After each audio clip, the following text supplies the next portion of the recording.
Hello and welcome to the possibly long-awaited, if there are anybody who's like viewing and actually like anticipating the fourth part of Pixel Plays Final Fantasy VI.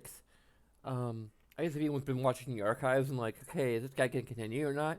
Like, maybe. Um, so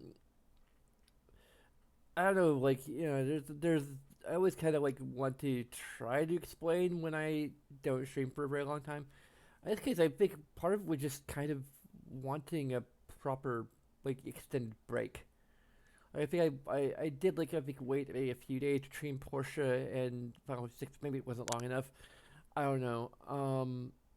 Also, I guess one of the biggest things that had actually distracted me literally from streaming was watching. Uh, there's a guy named War Runner who I recommend um, uh, highly. He's kind of I don't know, like he's kind of like a mid range, I guess, in terms of like YouTube um, uh, status, I guess. Um, like he's way above me, but uh, still, I do kind of want to. I don't know. Well, like that water bottle just popped and it like sent a big spike on my. Anyway, um, but yeah, Lore Runner. Recommend him after you finish watching all of my stuff. But anyway, he's also the guy who inspired me in a lot of ways to do my Mass Effect trilogy playthrough with his ruminations. And he also does live streams as a separate channel. But he did Vesperia, which I did start playing. I think shortly after the definitive edition came out on PC, and I sort of abandoned that. I also think I figured out the exact spot where I stopped playing when I played it, which is when this is kind of spoilers a little bit, but there's a point where Estelle, the character named Estelle, gets basically damseled, and that's around the time that I stopped playing. Uh, I don't know if it had to do with the fact that like not having her in the party was kind of detrimental because she's a healer character. Um, I think I was feeling a bit of frustration with that. I may have also had a bit of frustration with the whole damsel in distress thing, like long before Nita Sarkeesian was a thing. I think I may have potentially taken a little bit of issue with her being suddenly damseled. Um, like not that I'm particularly a fan of Anita. Like I kind of, I don't know. My point of view is I'm less upset with the trope of damsel in distress because it's demeaning to women. Um, like I don't feel it is necessarily like I just think it's tired. It's just tired. It's overused. Like let's try some different things, okay? Um, because I mean I see the intent of it. I don't think the intent of the trope is um misogynistic. It's in some ways it's the opposite. Because women are valuable as people. If they're in trouble, we want to save them. We want to rescue them. They're not like the prize to be won. It's you know, in a manner of speaking, it kind of like you can interpret it many ways, and yeah, um, but I don't want to go down that rabbit hole too far. But yeah, it was around that point that I actually stopped playing when during my original playthrough, and I in my new playthrough I stopped playing at the Coliseum. The Coliseum's like having watched his entire playthrough and basically, um, I think I maybe paid a little too big deal about the Coliseum thing. There's some interesting stuff that happens. I gotta talk about it to not spoil it. beyond whatever I spoiled. Um, but yeah,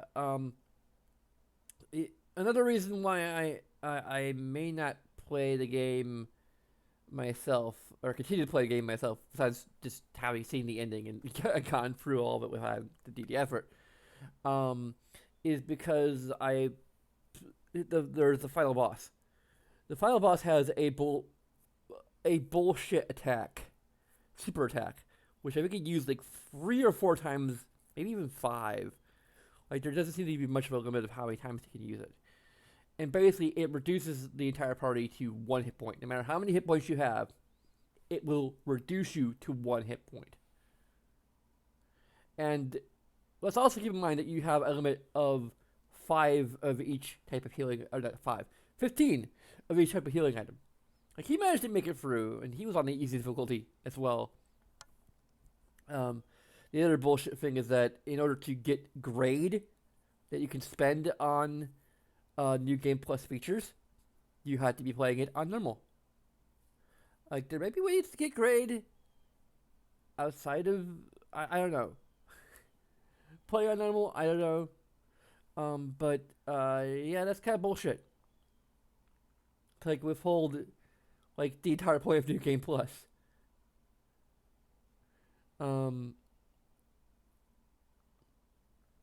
Apparently nothing else carries over. Like maybe not even your levels. Like if you don't use grade, you don't have grade because you played it on easy, then New Game Plus is completely pointless. That's a little shitty. But anyway, another thing I kind of want to talk about besides that is there was a topic that came out I think maybe halfway for the game, which is the subject of which covers even this very game that we're about to resume playing. Um, which is the subject of limited party size. Um, and what he's not, and I agree. He's not really. Well, let's just say me. Let's talk about me. Let's not talk about talking about Warrunner. Let's talk about me and my opinion on it. Which is in line with his in a number of ways. Um, Limited party size is a fair thing to have because the more party members you have, the more chaotic things can become, and the harder it is to balance encounters. That there's a reason why Matt Mercer of Critical Role is.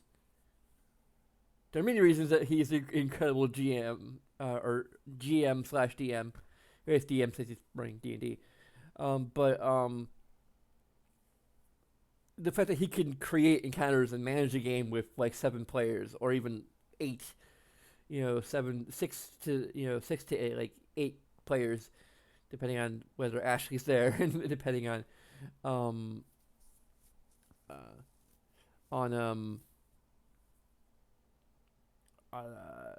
whether or not they have a guest. Um, that is incredible. That have to manage so many different characters and the possibilities, all the possibilities of what they can do, which are even greater because you're talking about a tabletop game where like you can't just, where there's a lot more possibilities for things that they can do. But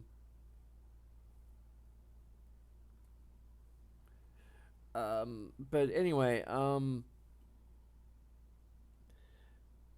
so basically there's reasons why party limits should be kind of there. And again, there's its own set of reasons why, it is slightly different dynamic, but it still kind of holds true. So like 3 or 4, is usually good. Now this creates a few problems. One thing you have to kind of come up with an explanation for why, the party is limited. You don't necessarily have to, but it can be kind of good to do that. And I don't know how many games have really done that well. Like Final Fantasy VII kind of tried to do it, and it backfired completely because you have the fact that you can only literally take 3 people with you to any like location. So you have what I would equate as false forced replay value, and the worst kind of forced replay value, because in order to like really experience what everyone has to say, you had to kind of force yourself to keep track of which party members you had at each instance in at each point in the game, and you could make it a little easier on yourself by just kind of having like a consistent party throughout the game or something like that, or just like not swapping out characters as much as you could. But even then, like there's gonna be points where like you're gonna like early on in the game where you're not gonna have characters available to you. Um, uh, until you meet them. So like you still have to kind of, but okay, I gotta have these characters like Tifa, Barrett, and Cloud as the main party whenever I can, and then like they swap away with them out for Yuffie. When you have to do the quest for Yuffie. Um, I don't know, like it's just a lot to have to keep track of just to see every single character has to say. You know, at any given point in the game, and it just, there's no point to it. Like you should replay the game because it's a good game, and because there are other like things to experience. Like emergent gameplay is like probably it can be a like technically forced replay value. Like, oh, you can't do all of the possible combinations of things you could do in a single playthrough. Oh boy, like that's forced replay value. Um, no, I wouldn't really call it forced replay value. I mean, it's inherently kind of like it's it kind of is and kind of isn't. Like it doesn't feel forced, or it doesn't feel like unnecessary, or like it detracts from the experience that you're forced to replay the game. I think that's maybe the key thing about like I guess forced replay value is it feels like you're being forced to replay against your will, or like or something like that. Whereas if it's like, oh, I want this game was fun, I want to try it again and then do this thing, you know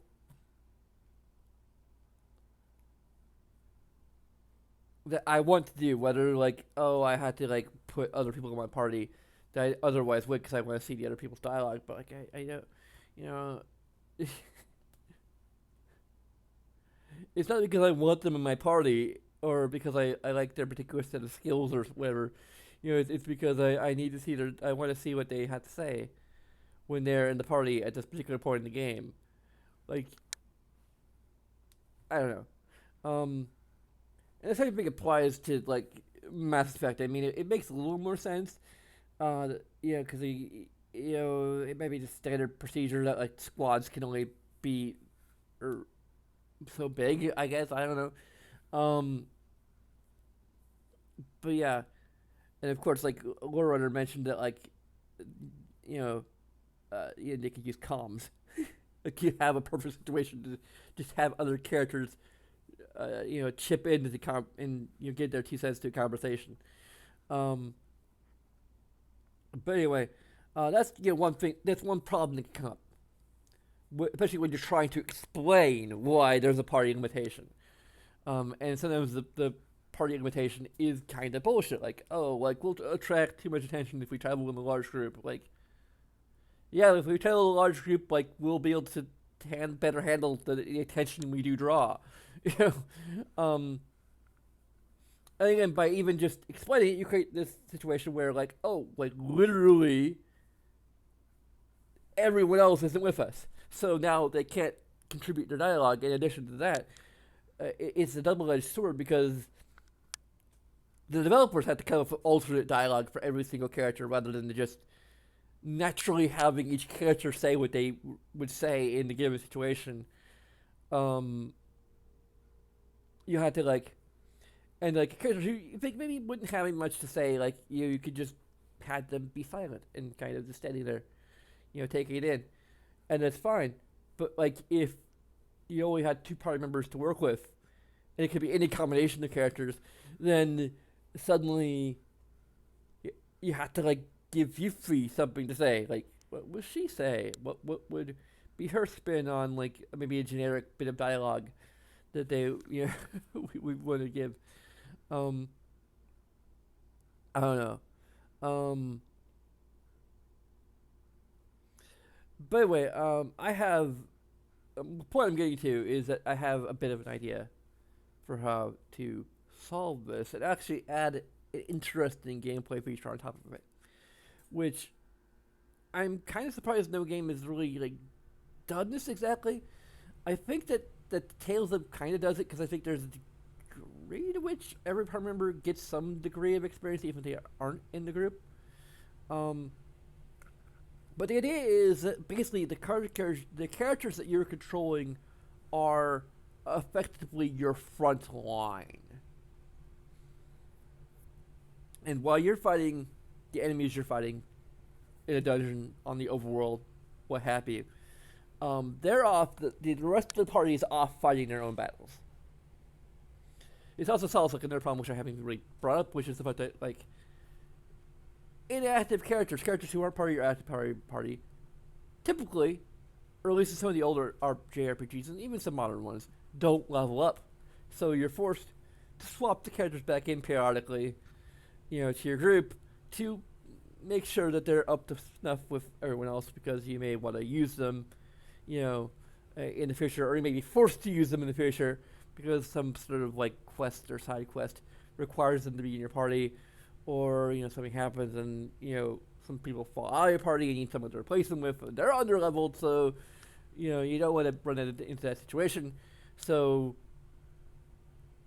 Persona 4 Persona 4 is interesting because it actually has the excuse to have other party members level alongside you, because once you get more than 4 people to add to your group, there's a chance that you'll run into them as you're exploring each dungeon.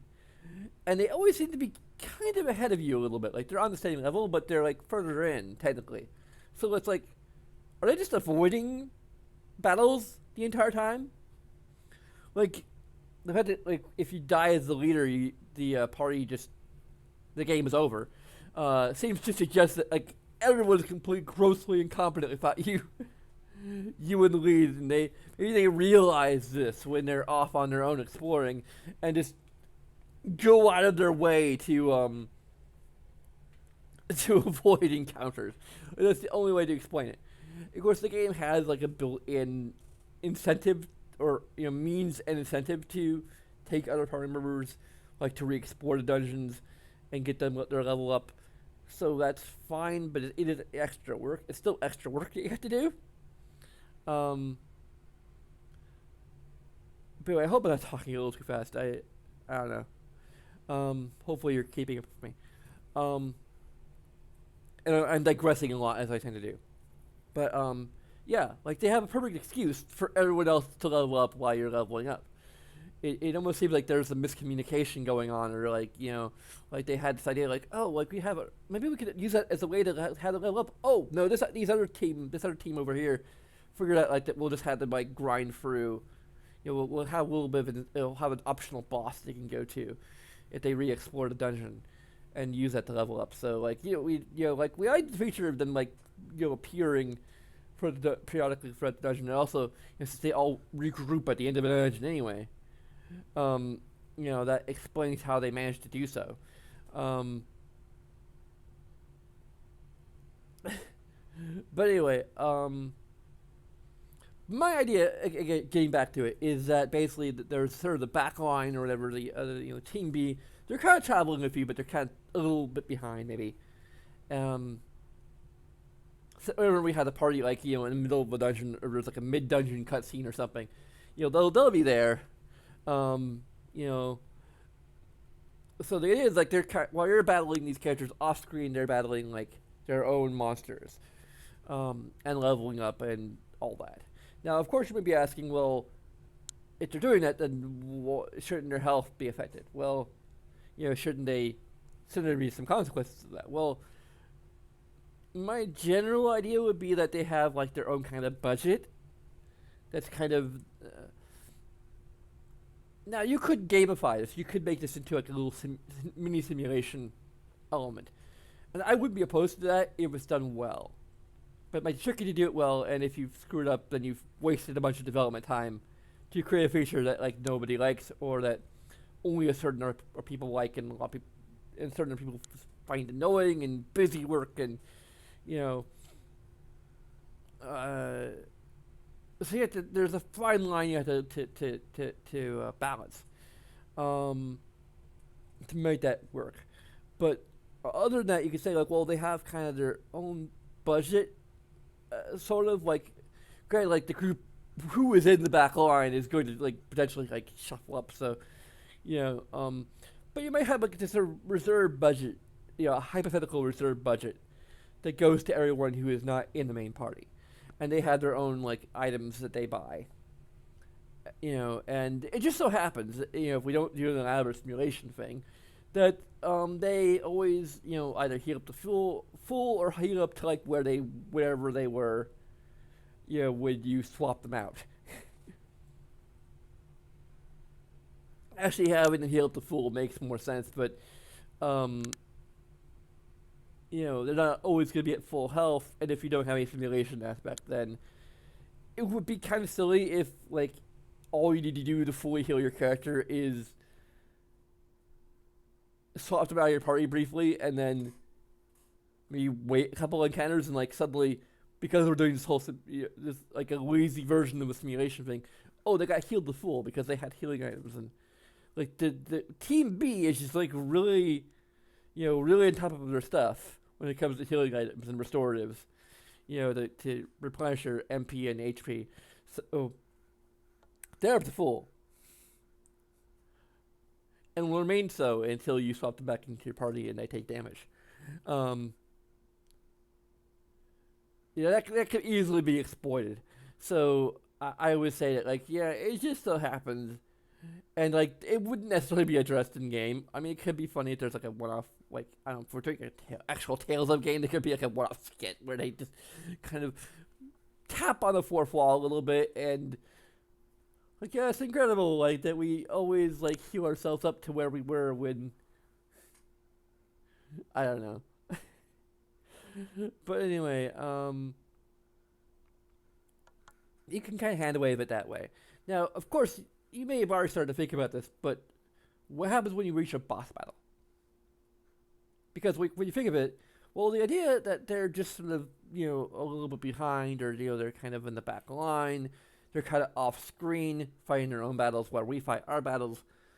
Okay, that makes sense. But when we reach the boss, like, this is actually a problem that I think I brought up in Persona 4. Because the problem, even when you're not like directly addressing the issue of what's everyone else doing, or where is everyone else, even when you're not, addressing it, in some ways it's kind of worse. But the fact that it's not addressed kind of makes it, it creates a slippery slope situation, I guess, in a way, like where like if you make it realistic, if you excuse just something that's like usually a normal mechanic, the other thing that we're really doing with it is we're giving it like, well, okay, they actually level up with the party, so you don't have to worry about like who is in your party or having to periodically be forced to swap people out because they're always going to be leveling even when you're not in your party.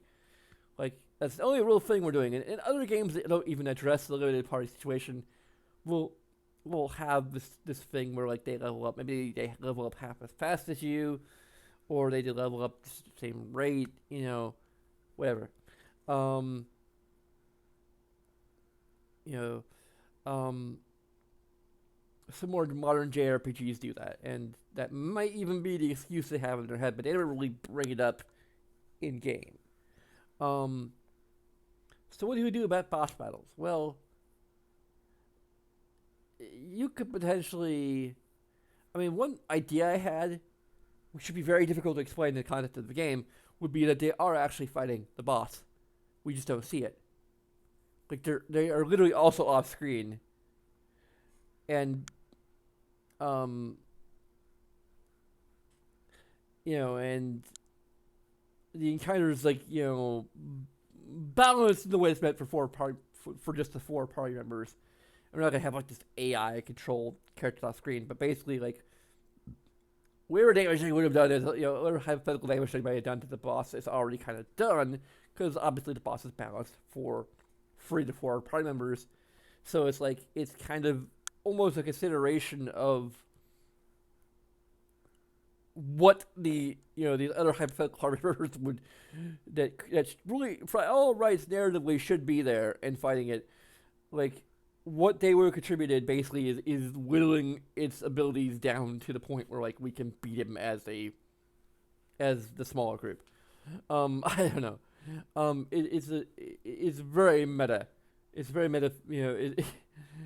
To think of, but it'd be difficult to explain because it is so meta. It would be very difficult to explain a game, within the context of the game. But I think that like it would be interesting if you had a game where there's kind of a gimmick to boss battles where suddenly you have access to the full group, however big it is at whatever point in the game.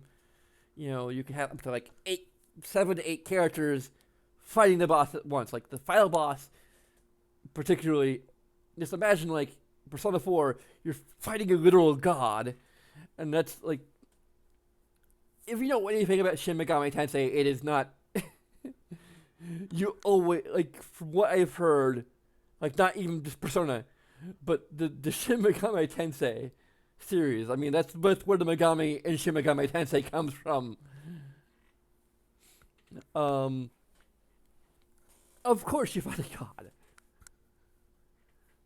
The particulars of what that god is and what their motivations are very typically the Persona game is like, oh, they're trying to fulfill the wishes of mankind, or what they perceive to be the wishes of mankind, and because mankind is like a lot of people seem to wish that things are like simpler, or wishing for life to be less complicated than it is.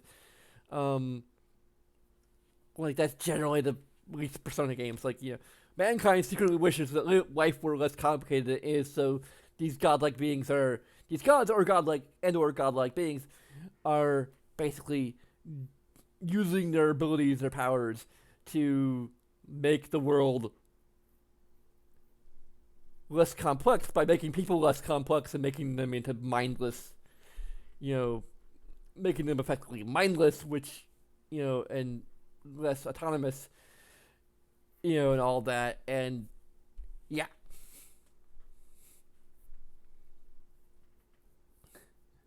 Which is not what, even if a lot of people kind of feel that way sometimes, that's not really the way we want. That's not really the solution I think most people would actually want if it were just presented to them. Like if you say like, hey, if life were made less complicated by just turning everybody into, like, by stripping people of their individuality, would you agree to it? And most people would probably say, no, I like my individuality. Like it would be cool if I could keep my individuality and like also have life be less complicated. If you could figure out a way to do that, that'd be cool. But like, don't take away my individuality. You know. Anyway, I think I come up with a good way to like sum up every single. I think Persona 3 might be a little different than that. But I think it is kind of the same. It's been a while since I played it. Probably longer than Persona 4, which I just played, and Persona 5, which I played shortly after it came out. Anyway, there's always some variation of that. Anyway, yeah, like how much cooler would the ending of Persona 4 be if everyone were literally fighting together as a group of like 7 to 8 people? Like, yeah, it might be a little trickier to balance, but it's a trade-off. It's more epic, and again, like in Persona 4, like, you could have computer-controlled characters. You could just be like, okay, well, I'll just deal with the 4 party members, and then everyone else will be, doing their own thing, so I don't have to worry about it. You know, because I mean, it's a little bit of double-edged sword as well for like as much as you kind of would like to have a larger party or access to the full party. Sometimes if you actually were given it, like you might feel a little overwhelmed having to issue commands to everybody and heal everybody and deal with all that stuff. But for a boss battle, it would be kind of like almost worth it in a way.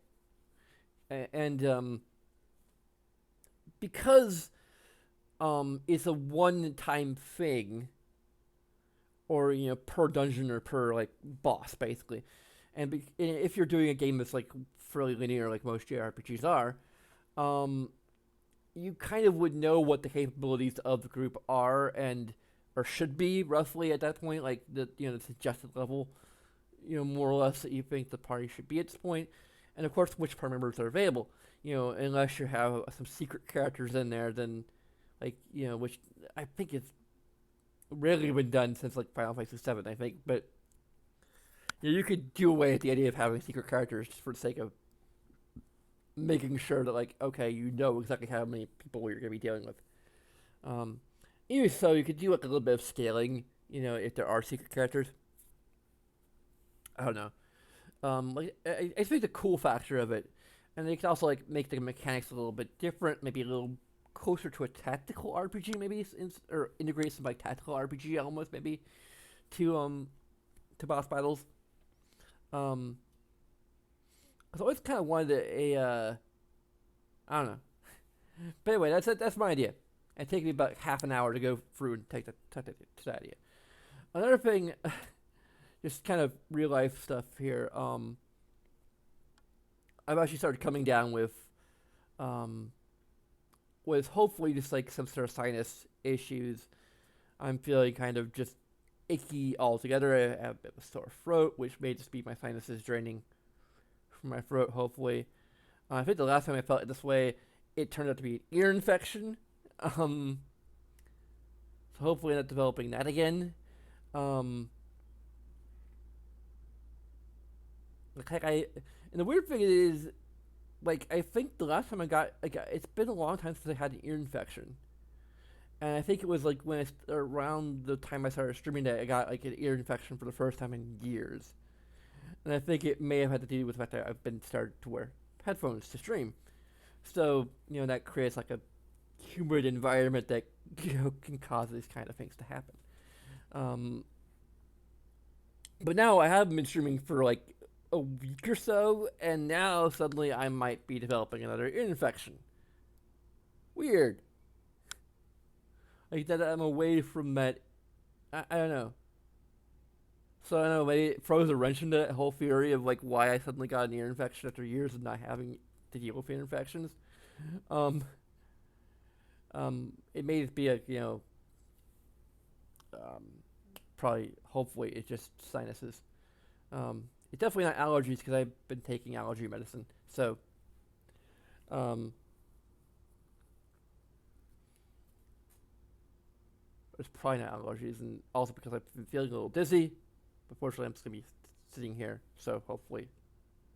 But if I go on break again, it may be because, I mean, I might not stream tomorrow. I may or may not stream tomorrow because I'm working later in the day and I got Critical Role coming back. But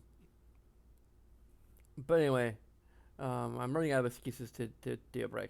I'm still gonna probably stick to my idea that I'm gonna try and do like at least 2 more parts of this. Before I just sort of render whether or not I'm just gonna continue the game.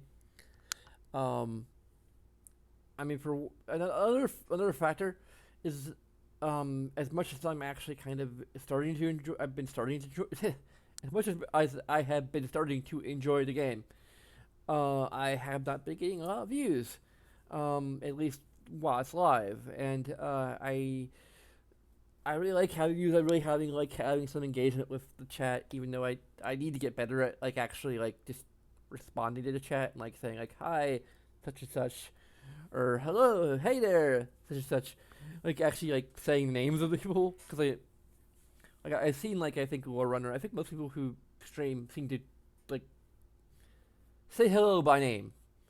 The reason why I don't do that a lot is because the only access I have to chat is through OBS, and it doesn't always. It's kind of small.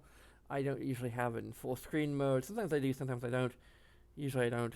So it's like really small. I have to like glare and say, "Hello, happy guy 2237."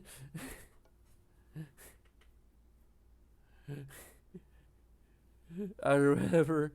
Um, what's happening? Um, and even with my little black bar in the background, it can be a little hard to read, at least for me. Um, and I'm streaming to both YouTube and Twitch at the same time. I've considered the idea of like having like a chat at the actual chat window like open. I don't know if Twitch has a pop out chat option. Um, I don't know. Maybe Restream can have a pop out chat type thing. Maybe I could try that. I don't know. Um, any suggestions, please put them in the comments for anyone watching this after the fact. Or anyone who happens to be in chat right now. I don't know. Anyway, and for YouTube, I think it's probably the fact that I have been streaming for a while. I don't know how Twitch works with regard to people who slack off their streaming duties, in terms of like making people visible.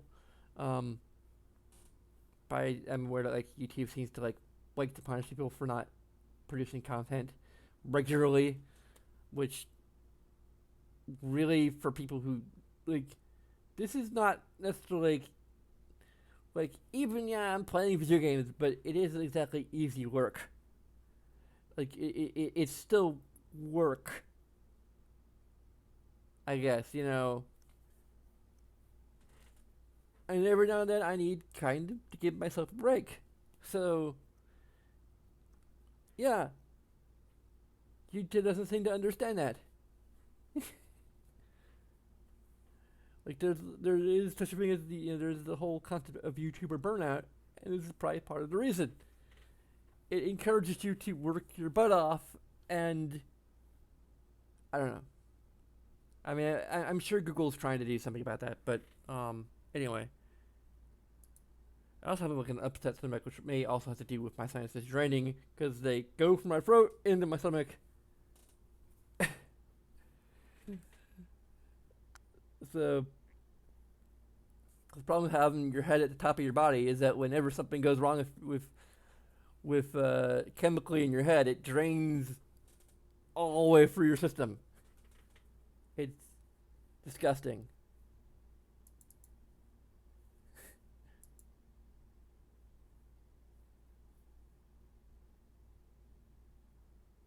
Okay, there we go.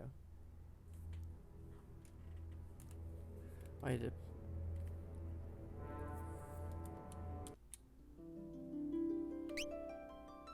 No, the volume's a little too loud. For me, anyway. There we go. Hopefully, it's okay for you. I also have to complain that, like, this particular part of the game, this particular scenario, is, like, literally longer than, see, I'm not sure.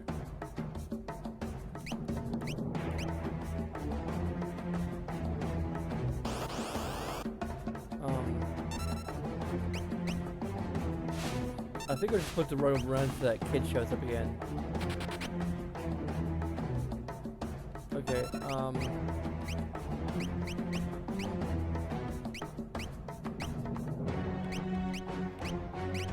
what the hell? Can I give it to...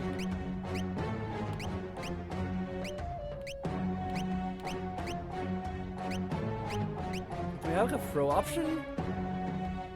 Yeah, I wish I had someone in the chat. I can't remember what the game of this character is. Like, what are we supposed to do to try? I'm gonna say, like... Hopefully this is, like literally wait.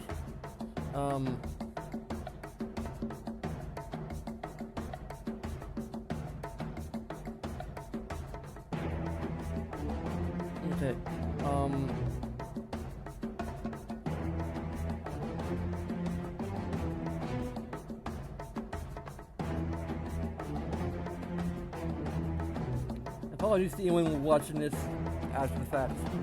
Having to like sit for me like searching what the hell I'm supposed to do. You probably scream at the screen like, you need to do this and this to throw it at him or whatever. Or just like literally how to give Gouda dried meat.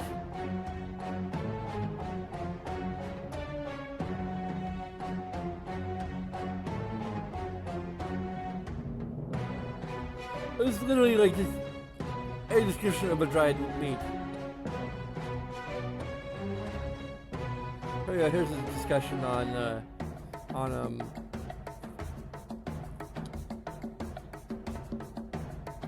press Y. There we go. Switch to the other team.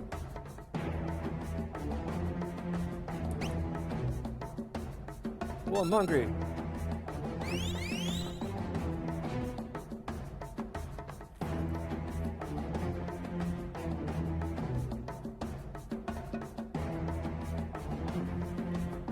What the? What a peculiar child. Or what no. What a dang it, I keep on like brushing my hand against the volume controller. That's a design flaw. What a peculiar child. By the way, I think I gave him like a Sean Connery accent. I am Cyan. And this is Seven. You Seven! You Cyan! Me want more food! I am a little kid! That's why I talk so loud like this! I talk really loud and deep!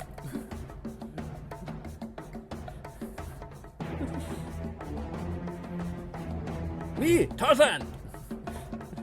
Sorry, all gone. You go! Get more from me! Wait. I represent my league. How do you get that in my system? Sorry, or a regular little munchkin now. And you, afraid of me? You want some of this?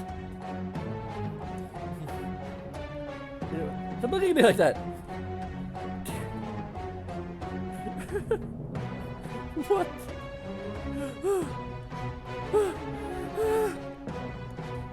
You're pretty tough for the little guy. Wahaha! That's fun! You strong!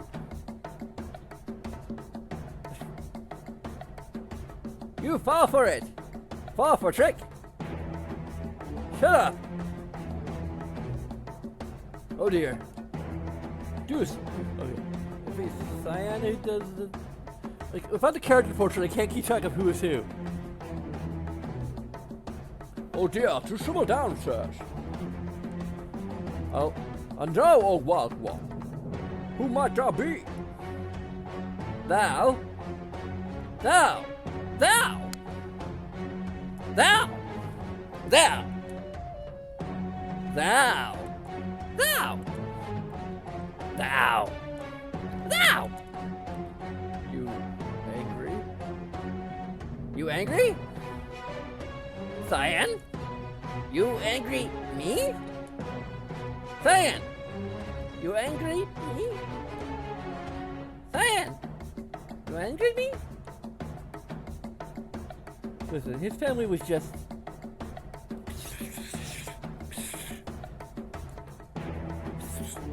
Okay?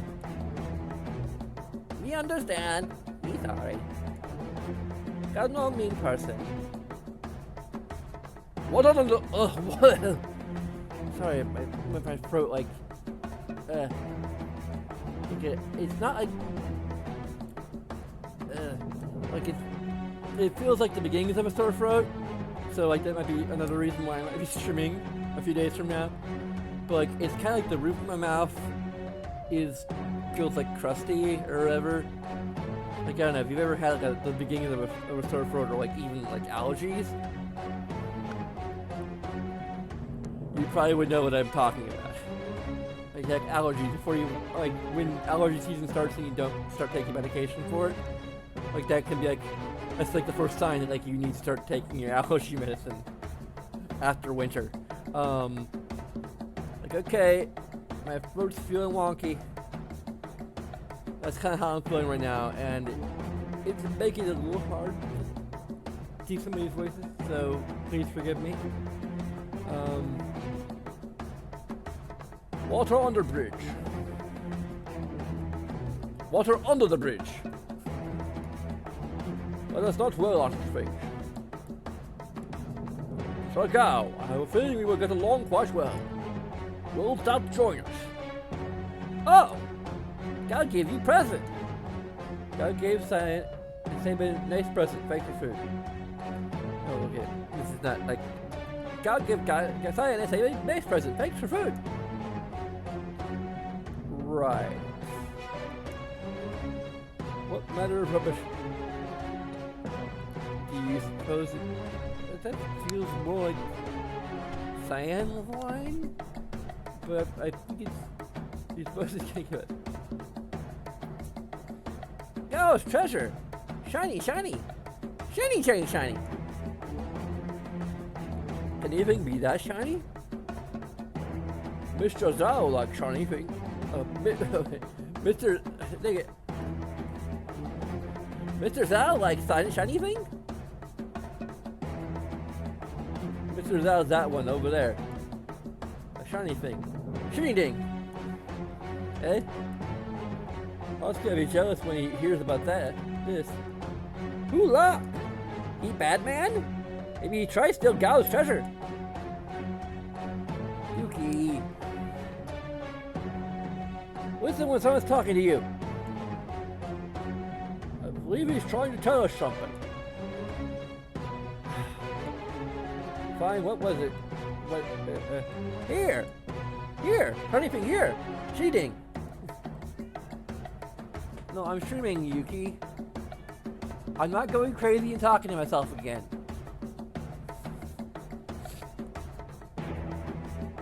Where someone is? That Bulbless. Science dead. Please bring you. Gaston, Gaston Mountain. Moonshaped Mountain. Shiny cheating there. Oh, that cell will be off. We might as well see what's up the Crescent Mountain of his.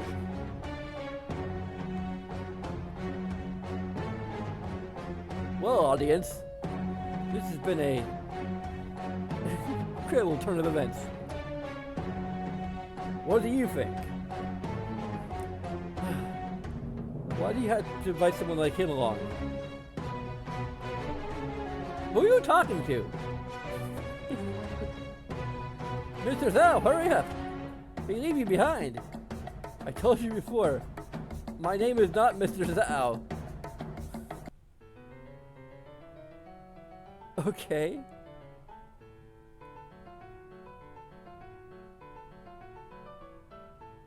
Okay. Here's how to build up Gao's skills. When you sleep, a command that appears only when you are on the veldt. Keep fighting on the veldt, and eventually Gao will reappear. When he reappears, he will learn the attacks of the monsters you were fighting when he left, as well as those you were fighting when he returned. What? Wow! She's ready to have Gao use any of the attacks he has learned. Now please continue your quest.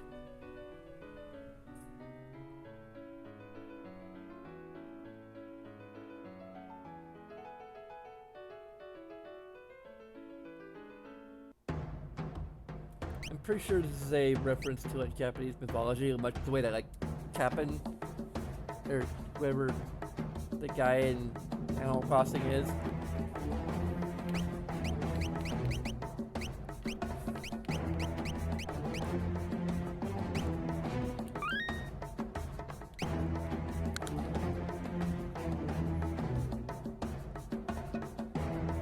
I'm not sure you can.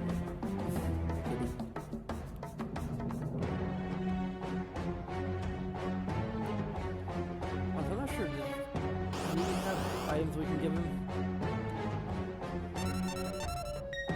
I would like to raid. I would like to raid.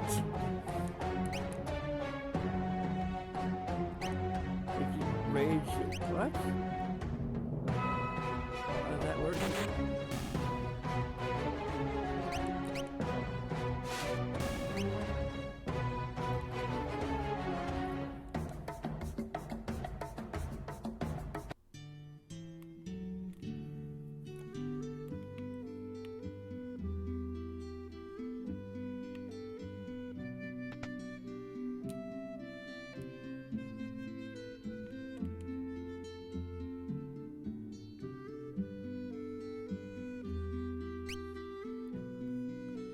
You can get it. You can have the buckler, but you can't have the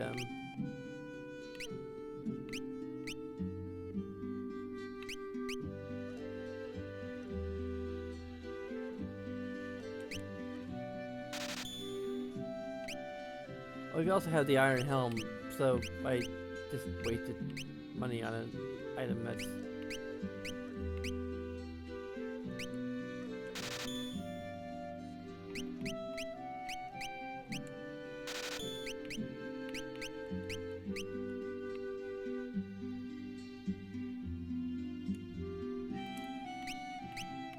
It is an easy lemon, so.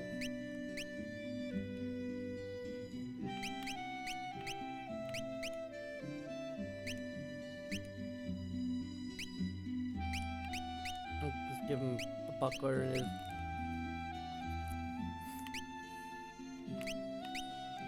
I wonder, like, I don't know if this game is that complex, but it'd be interesting if it were, like, somewhat more effective when.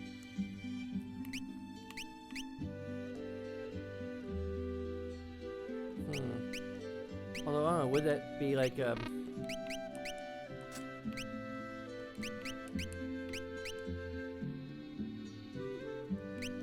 if he uses his hands to attack, it might be better, like, just. I mean, I don't know if that really makes any difference.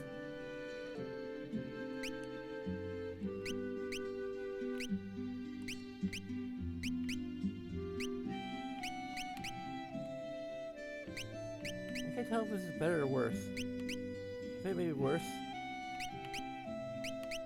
So his defense is at 78. Yeah, okay.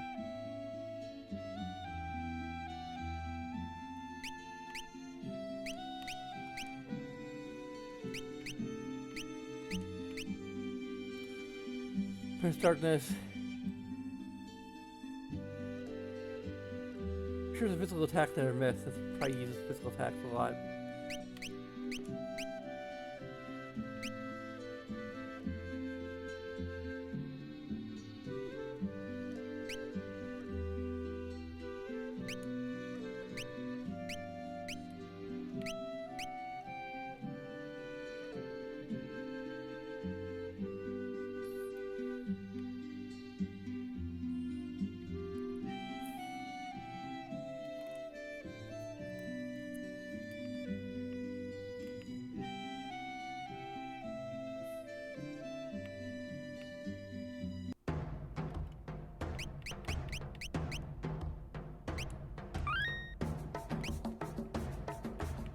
I wonder if I should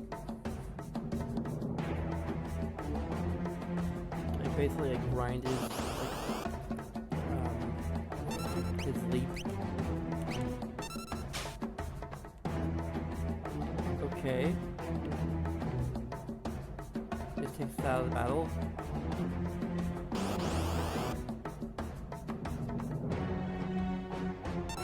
I guess.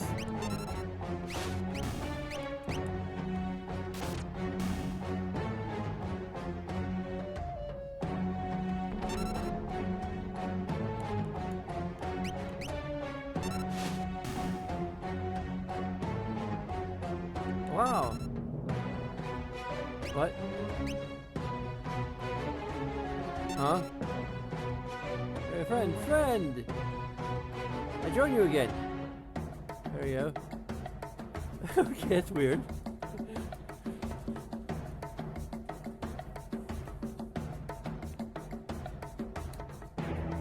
But do we learn anything?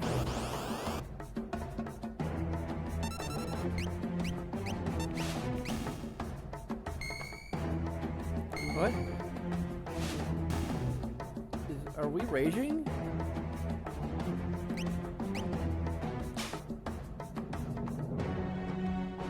Okay, let's focus.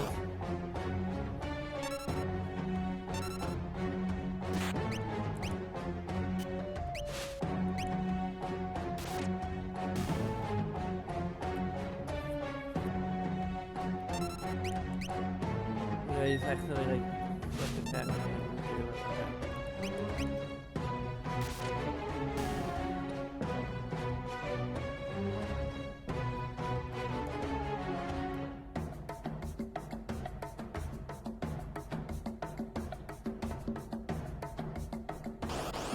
Where we're supposed to go.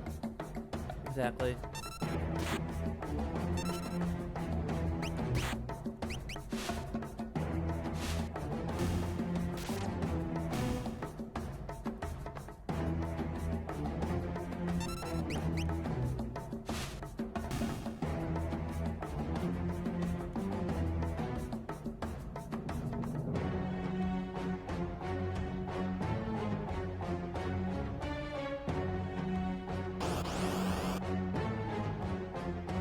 Okay. Why aren't we getting him back? I thought we need to be a particular reason.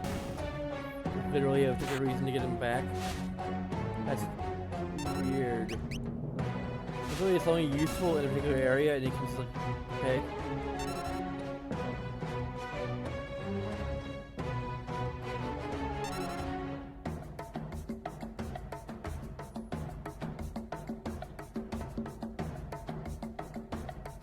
This is just weird.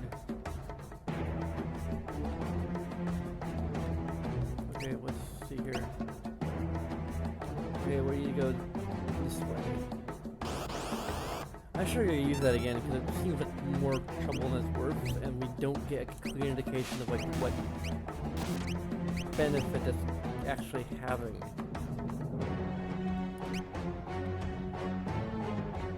Like I got it, but like I don't see like, any new abilities on him. Like he can just like rage. Which I guess it's like just what he does.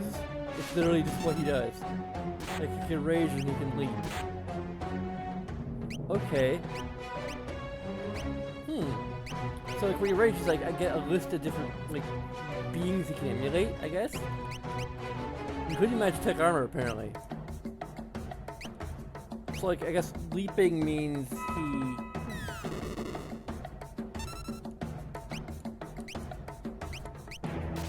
actually like kind of it's actually kind of interesting.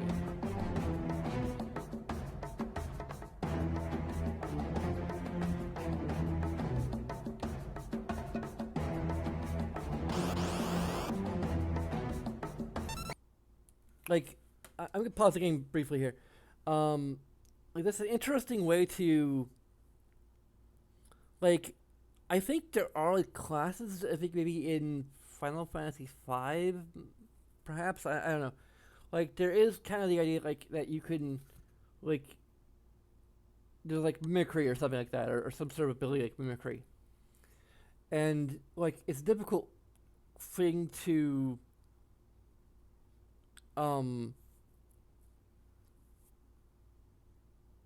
like implement because I mean there are some power uh issues I guess to some extent.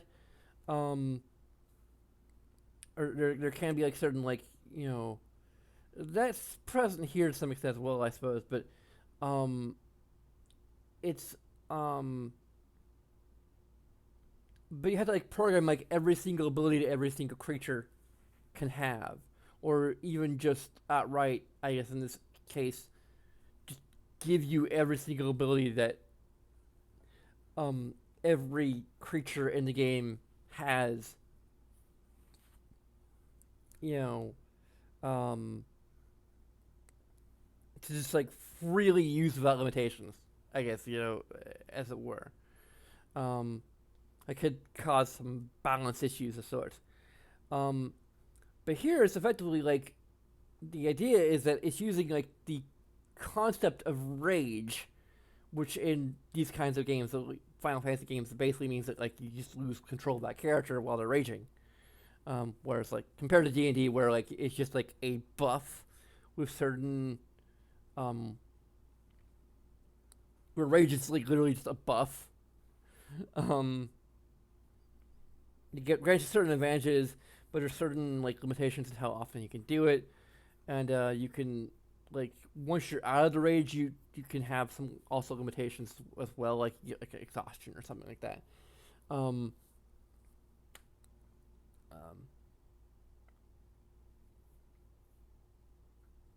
but in this game, rage is like just kind of a status element, or it can be. Um, where you just lose control of your character. Like it's basically like confusion in some other games. Um, but in this case, it's also just like an ability, which I don't think in this case it gives you a chance that you'll attack your allies. I hope it won't. But the general idea is you lose control of the character. Okay, so it adds this extra layer where it's kind of it does a certain sort of mimicry, but it's literally you're mimicking a particular enemy.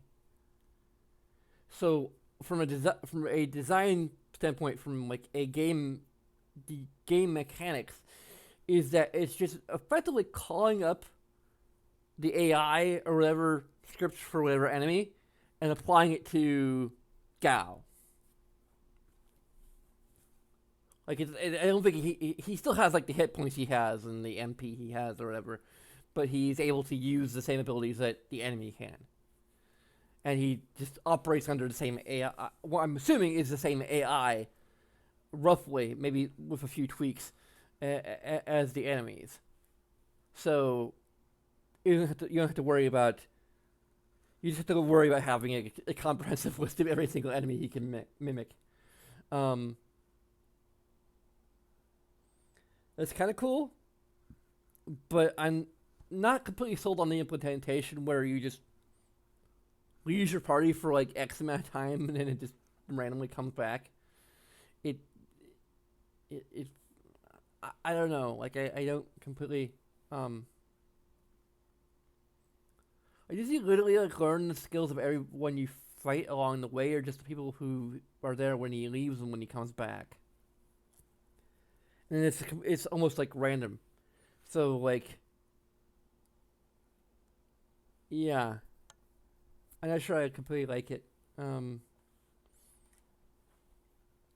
Like granted, in this particular area, like there are just enemies that you could fight with either free or two party members, so it's not that bad. And apparently, you could only do it here.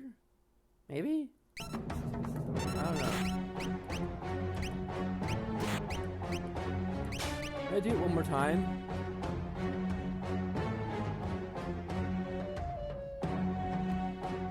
Okay, I think it's,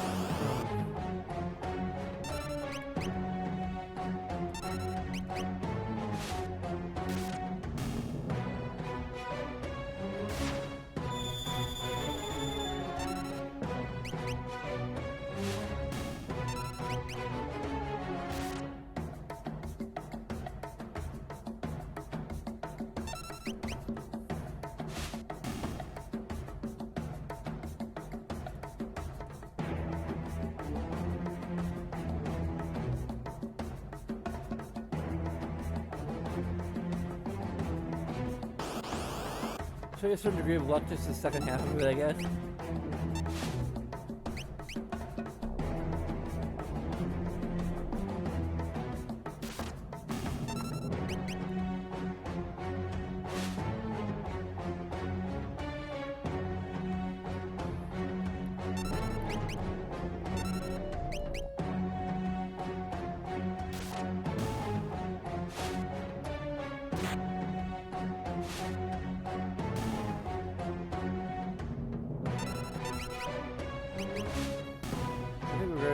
That are meant to be free people.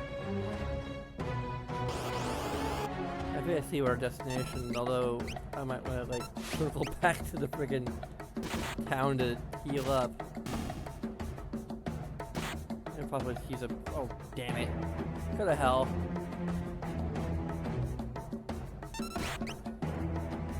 this is kind of the problem with believability, is that you're basically crippling yourself by having one less part member for a seemingly random amount of time. Before it was literally the next battle, but now it's like several battles.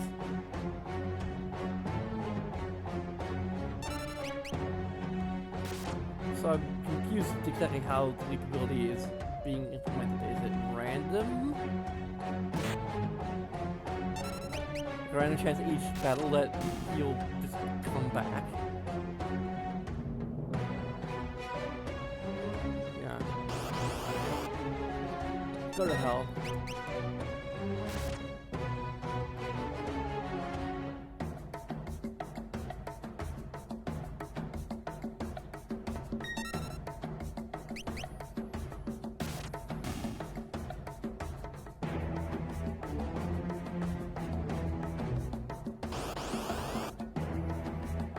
Not sure if I should use 10 right away or not.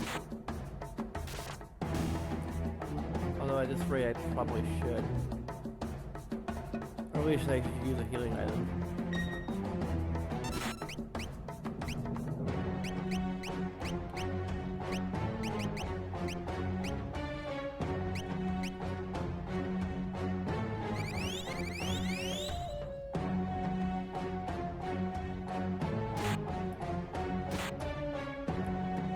Or if I should run.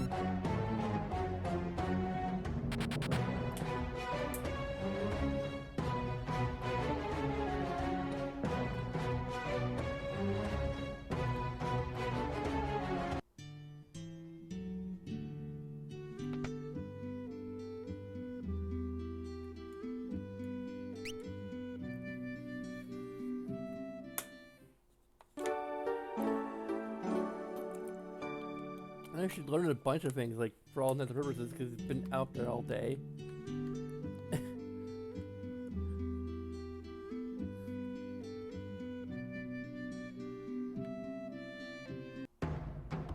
Yeah, but the fact that, like, it seems to be completely random just makes using the ability a little too nerve-wracking.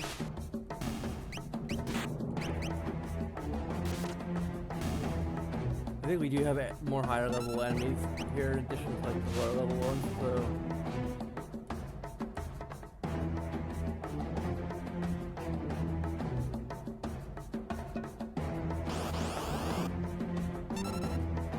those do like X number of battles. It's literally like random.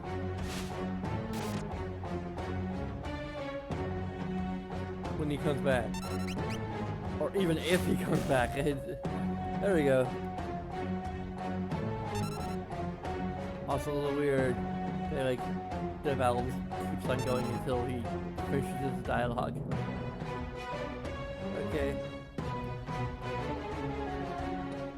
It's cool, but like the learned X and X or X, Y, and Z. Okay, so it's okay. Go to hell.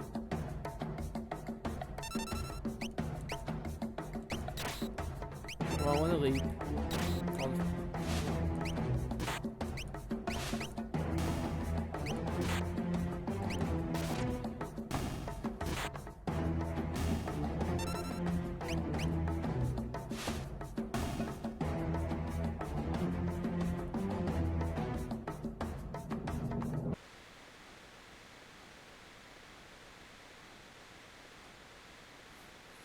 Probably should save.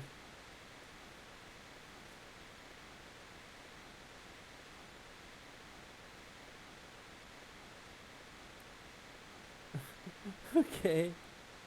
I wish it would update the animation a little bit to have like more frames of him crawling around. Because like he's literally just hovering. Like he's just like sliding around. It looks really weird. And granted, I guess they would like create new assets or something. I don't know. I mean, they're creating new assets by doing the high resolution sprites, but I don't know.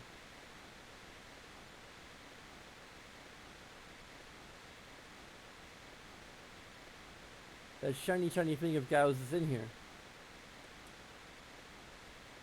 And where exactly must it be found, Sir Gao? See, why are the character portraits like only used in certain points? Like that's kind of weird.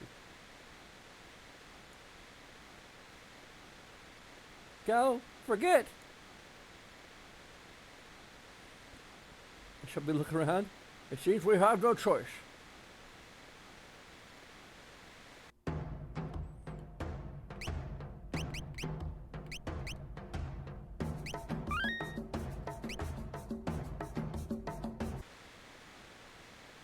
It seems like we're really good level-wise.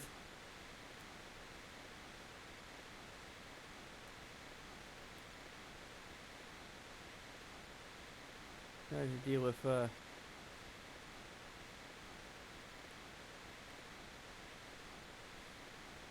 encounters, I'm assuming. Okay. What is it, Gao? Do you see something? Uh-oh. Whoa! God, my money pouch! That was 500 gold in there! Tell you little... Oh yes, a servant, please let it go. For all of our sakes. Are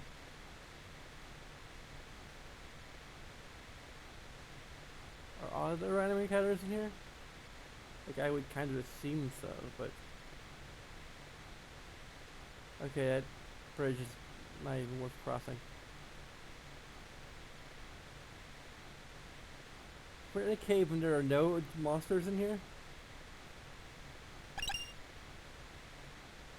Is this it? A shiny treasure? Treasure! Treasure! There's nothing but a dirty grass bowl. Hey, that is a big daddy hood. That'd be worth a lot to a Bioshock collector. Bioshock memorabilia collector. Be more specifically. I can't use words anymore. I hereby ban myself from using words. So I'm just gonna be quiet for the rest of this. I can't even speak the dialogue anymore, I guess. So I guess that's the end of the stream. Sorry, I have broken myself. I can no longer use words, so okay, I'll keep on trying to use words properly.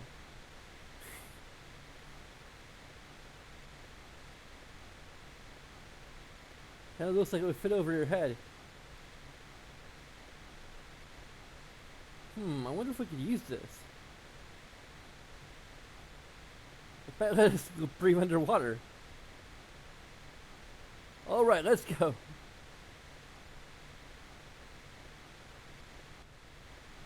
Okay, all of us with one helmet. It's gonna be kind of cramped, isn't it? Unless it's a set of 3 helmets that are just all bunched together into one tile. These rapids look quite rapid. No kidding. But it's the only way to make it in time to meet up with the others.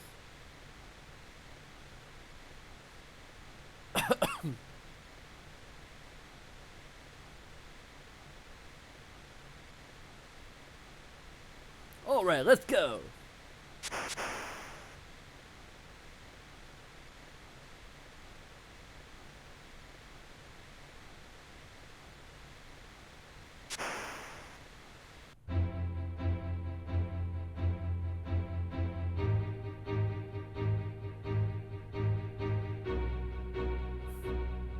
Let's forget like how they're not wearing freaking helmets visually.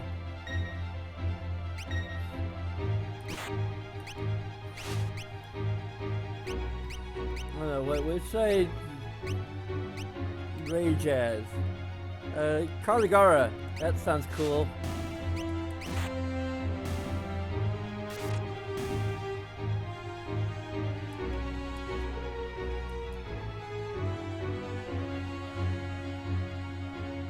Ooh, mode 7.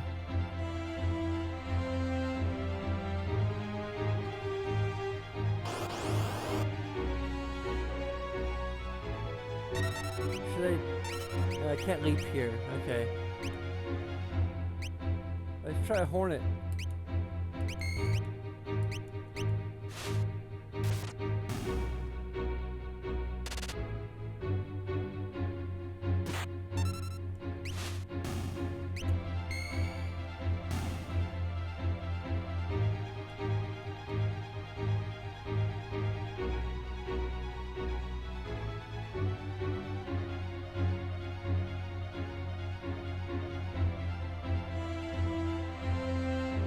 Okay, which way is progress? Oh, there we go. There's a chest here, so that's clearly we're not supposed to go. That's where we're supposed to go. Okay, this random cave we ran into. Okay, I'm just going forward then, I guess.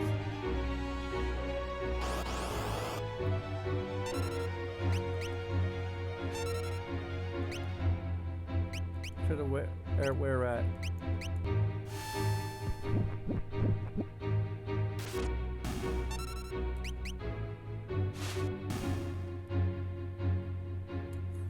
What it is, you can only do that in a limited area. Means it's like this design again, design-wise, it's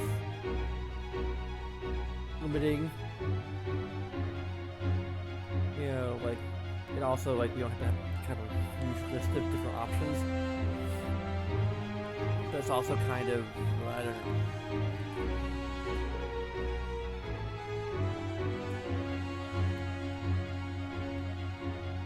Okay.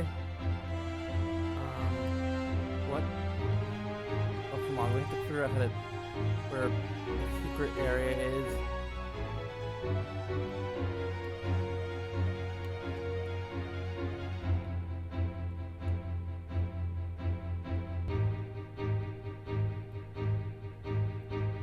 I hate how they games are just.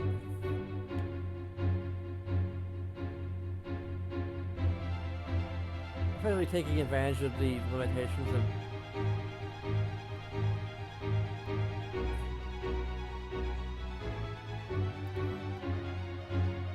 okay. What?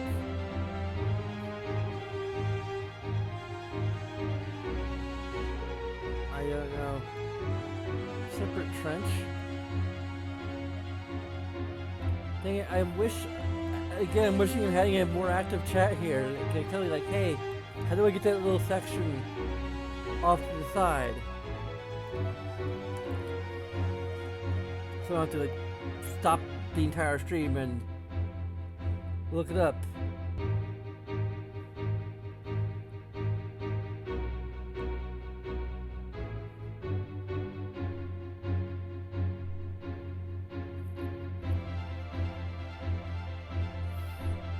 Green beret apparently? Maybe?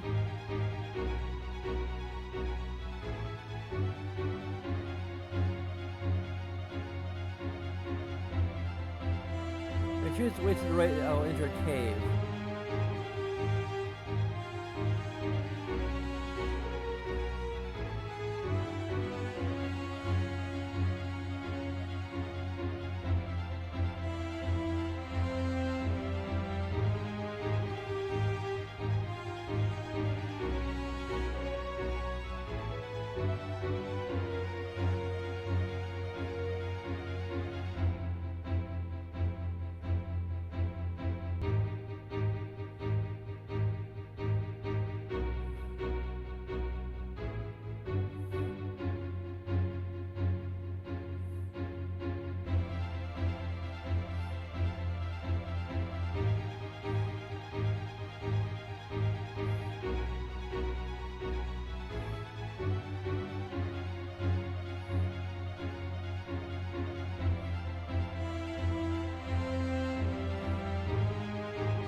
It tells you I'll find a green beret.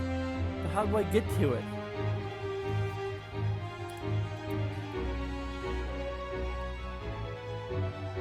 Or do I just like follow? Okay, I just follow the cave. Feels like there's a secret area that I'm supposed to.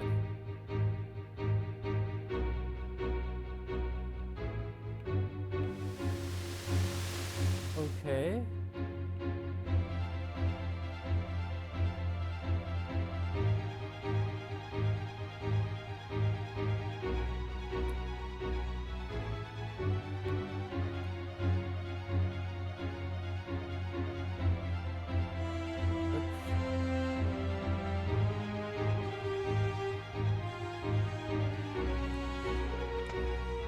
There you go. Who did I put that to?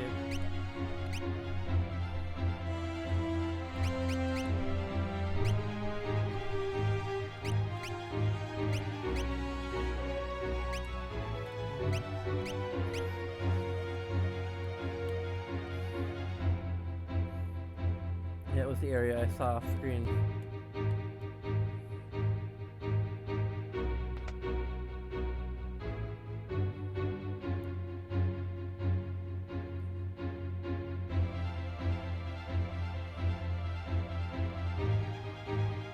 There.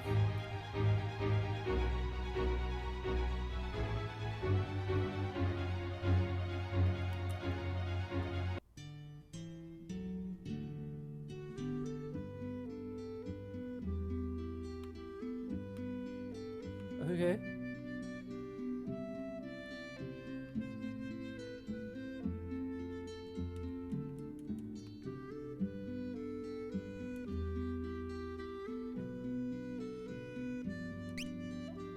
Still need a sharp.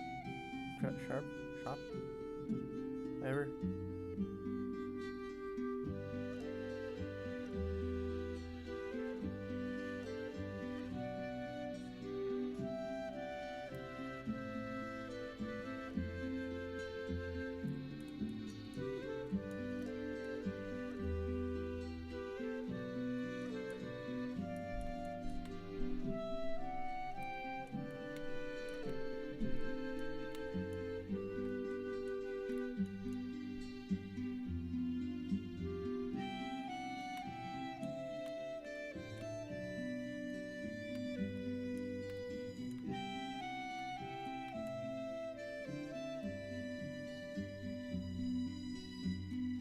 Oh, none of these have anything in them. Game has taught me to check every single box and crate and barrel and what have you. And now it betrays me.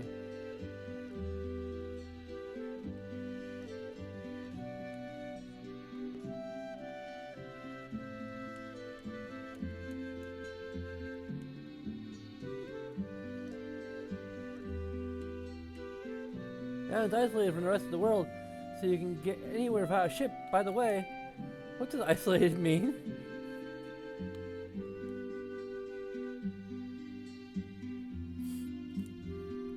Okay, heavy shield.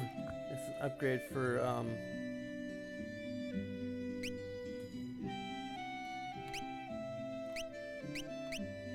I think I have everyone like that we can run into anyway.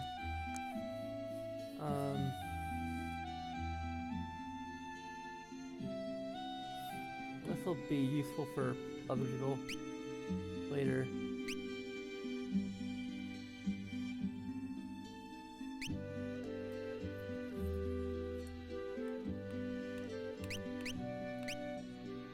Things concerned my current party.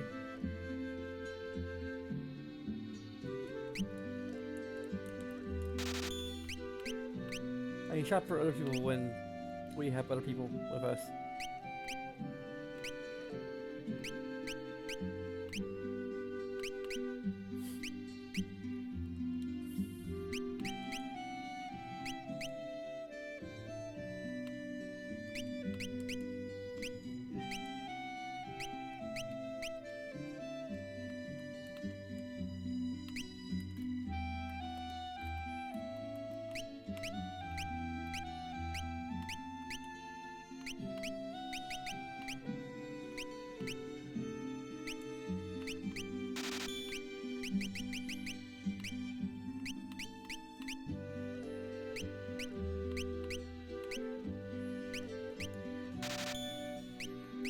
sure about all the other stuff I have.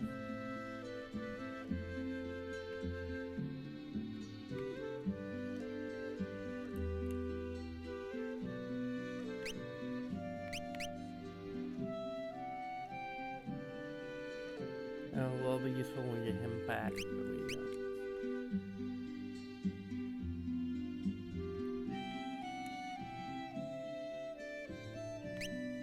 Still have a pretty good stock. Let's escape from battle.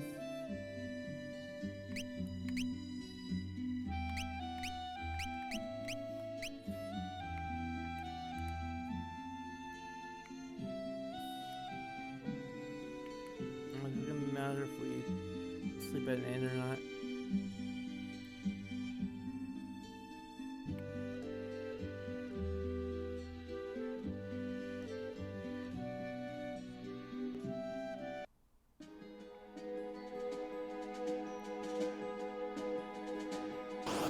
Explore a little bit. It's gonna be dangerous.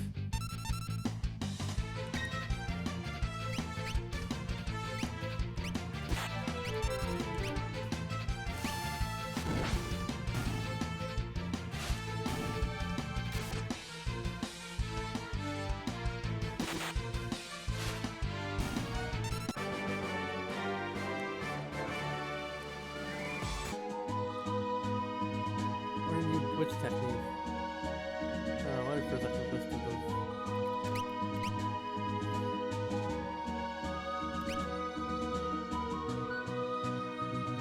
I wish I had a key for the map.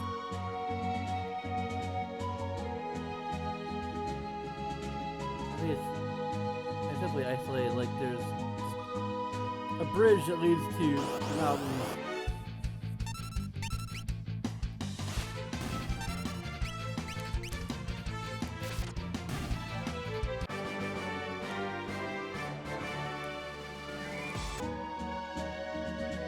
Oh, is he hovering?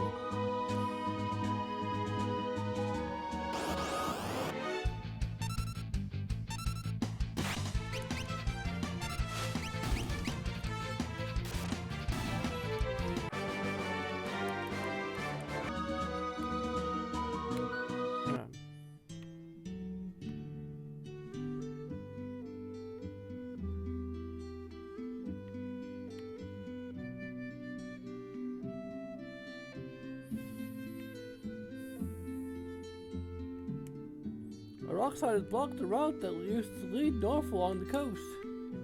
Okay. Cool. So it looks like junk to me.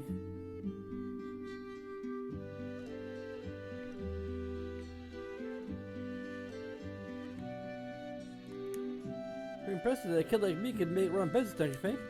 Am I something to encourage me? Okay. So... It's poison and darkness.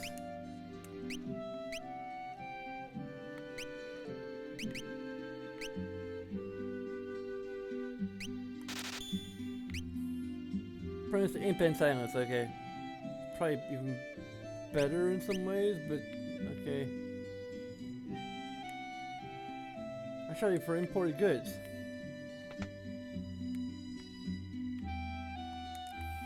And a strange old man lives in the cabin to the left. I helped. I can't do Cockney. I helped to deliver his son 13 years ago. It was a problem birth. The mother didn't survive. And the man couldn't take it. Went loony, he did. Thought his baby was some kind of monster and threw it out. Poor little thing never even had a chance. Hey, you handsome young thing, why don't you come and have a drink of me, tea? Okay. How dare you! This senseless hour! Off with me! That's not Sean Connery at all. Oh, don't be a stick in the mud, let's just have some fun. How do you like these? I call this one Humpty and this one Dumpty.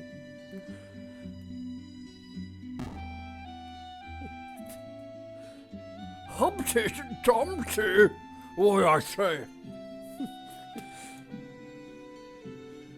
Was that even part of the original English translation? Like, I really can't remember that. I can't remember because I haven't played this game as far back when it was called Final Fantasy 3. But I don't know. I guess at this point you have to say it in the comments. And by the time I actually comment on this, I'll probably forget what it was even about. So you might have to remind me what you're referring to when you make a comment. But yeah, I'm curious as to whether or not this character was radically different in Final Fantasy 3 versus 6. Because look, I'm pretty sure we had the ESRB by then, but even then I think Nintendo probably would have had a little bit of issue with that kind of reference, or at least Nintendo of America. We've had a bit of issues with that kind of content. Like,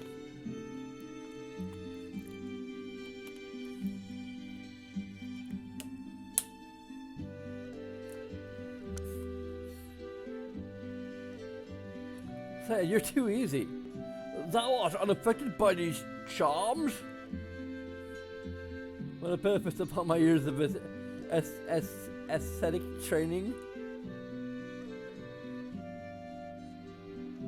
I don't think be standing here all alone. Love of that. A proper woman should have modesty and decency. And runt. A Cyan? Oh, Cyan, okay.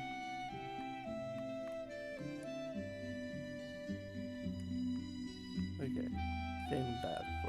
Should you sail to the towns of the southern continent as well? Then Albrook, Miranda, all of them have been lost to the Empire. I'm actually feeling hungry. Maybe it's just the stomachache from the. I don't know. The Halo Donut to the east has fallen into the hands of the Empire as well.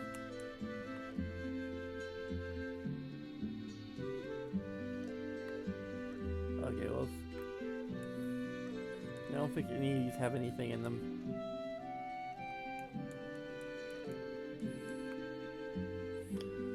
Oh yeah, I think there's a term that I've learned from Warrunner that actually refers to something I've been talking about as well, which is what he calls walk-through-itis. Basically when you're sort of required to look at a guide. Get out of my way. Standing around in the street like that, all covered in filth. All covered in filth!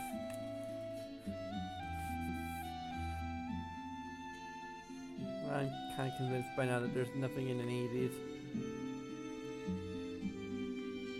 Watch, one of the ones I haven't checked has something in it.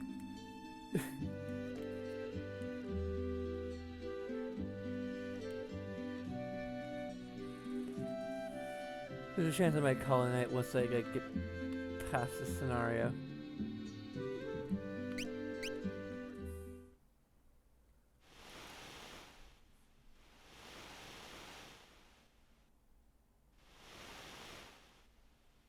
I should just a stone's throw away. What if the others arrived safely? I'm sure they did.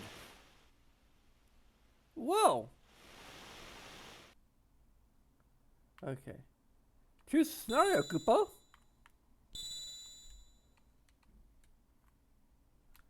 Oh, I have to go to the menu to do this. I have no idea what the heck I'm gonna eat. But I do feel like hungry in addition to feeling a little. So I probably need to eat something. I just don't know what yet.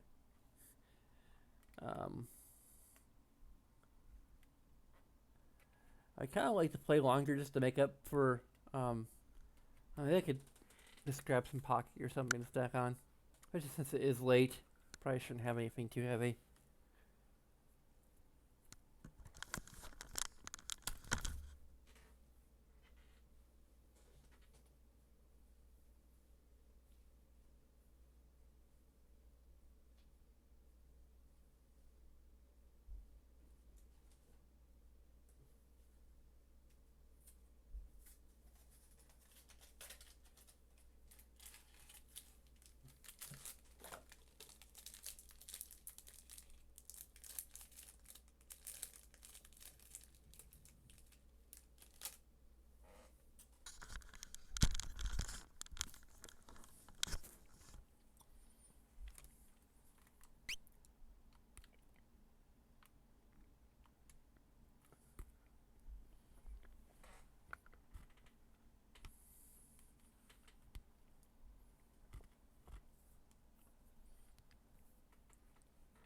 Fleeing the Empire troop, banning Edgar Terror, right? Drive us down towards Narsh, but the going won't be easy.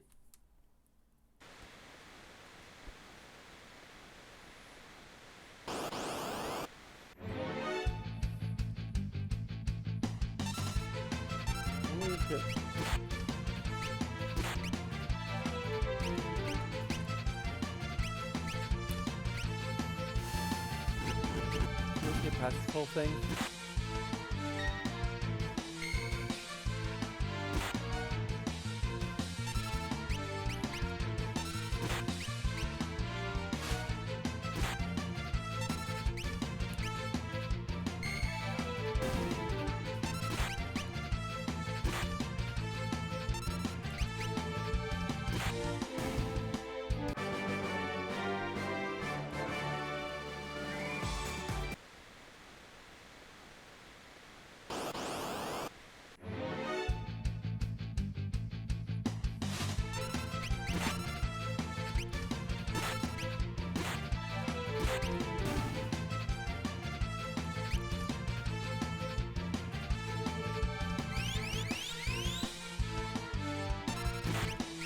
Doesn't matter who's straight for, we're getting all.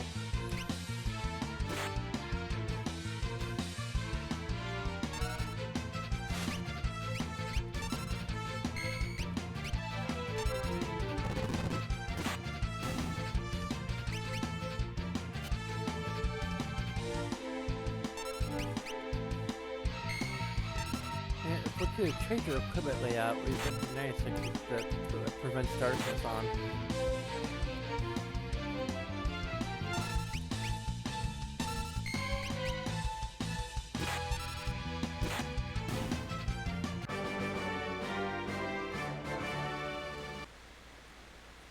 I can't change our equipment layout.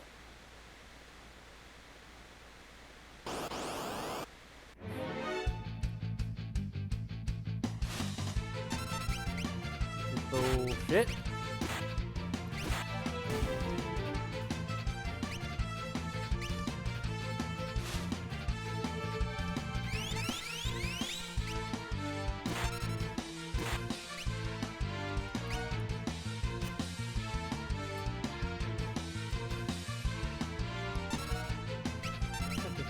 Item.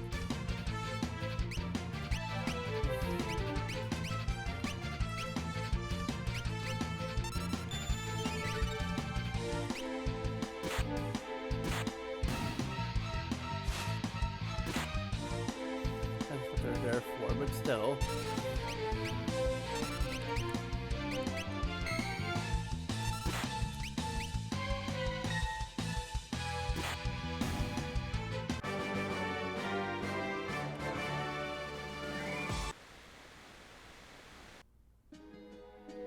Okay, cool. Because that we're out, we don't have to.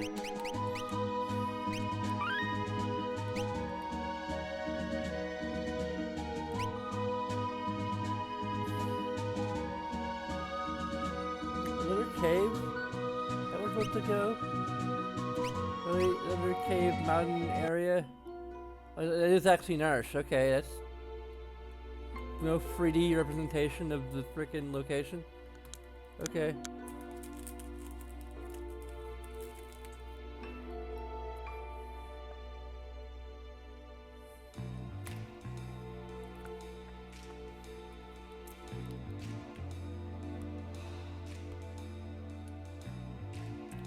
This is a school for the big adventure.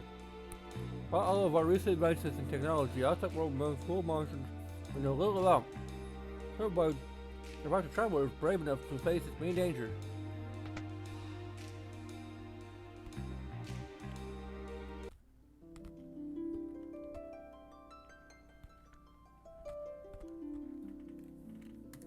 So 6 hours into the game we get to the tutorial house.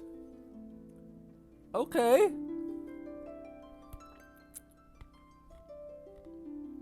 I don't know if Final Fantasy VII it's a little ways in.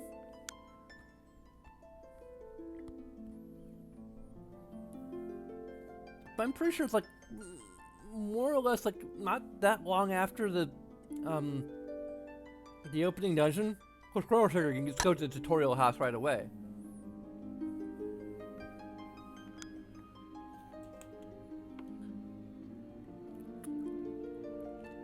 But I think this is the first time we can freely explore Nash. So, why is the tutorial house here of all places? And granted, we have tutorial stuff before that, but that's almost my point in a way.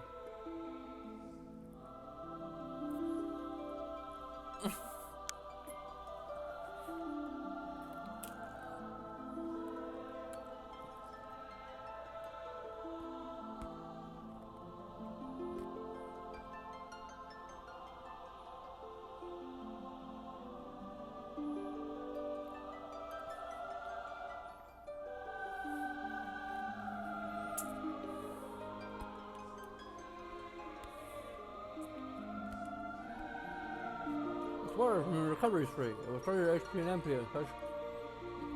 Well, so please, always be on the lookout. I'm not going to touch the button twice.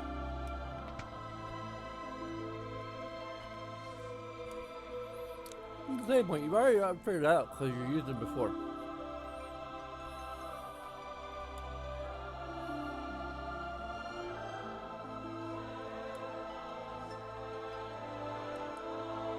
Wow. This is really... See, anywhere in the other world. I had to say that, like... Well, I'll say this. In defense of the, in defense of the, of this,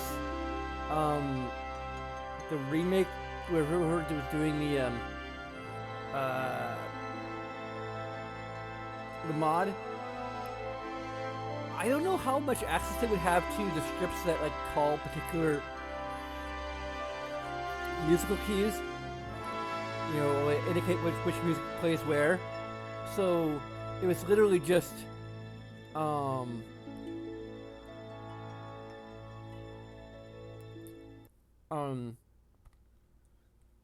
this area plays the title screen music, and they want to make the title screen music the big orchestral version of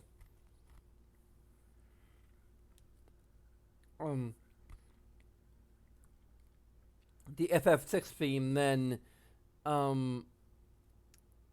yeah, like they don't really have a choice. Like if they're replacing the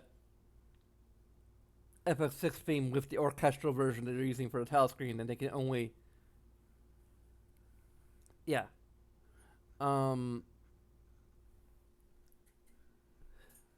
That's just kind of annoying. Like, just going into Tutorial House and hearing...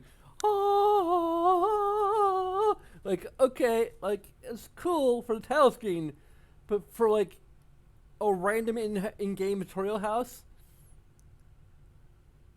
It feels a little too big. Also, listen to the loop, which is a blessing and a curse. It's a blessing, so it doesn't distract me anymore, but it's also a curse because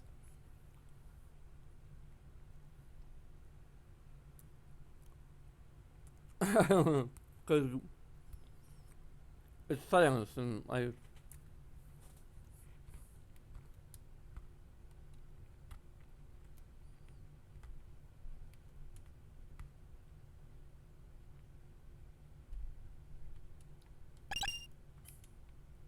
Cool.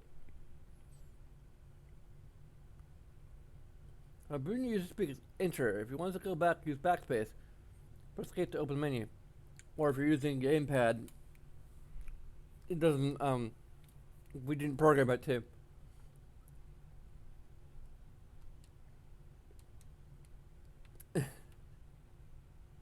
Also, I don't know what the 4-8 direction thing is, because there's no, like, actual diagonal movement in here, so... maybe that means like selecting enemies in battles, maybe. Have you heard about relics? Those can get you a variety of abilities. For example, sprint shoots double your walking speed.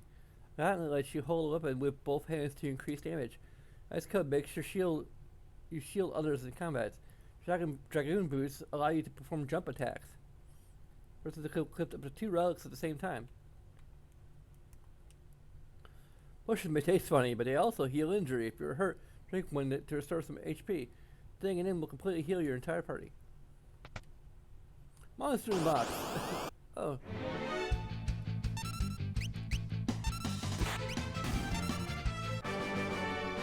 This really feels like it should have been available much earlier in the game. The monsters living inside the treasure chest. The armor is in its shop symbols will appear next to the character that can equip them. Yeah, we already know all this. Like we already figured all of this, like.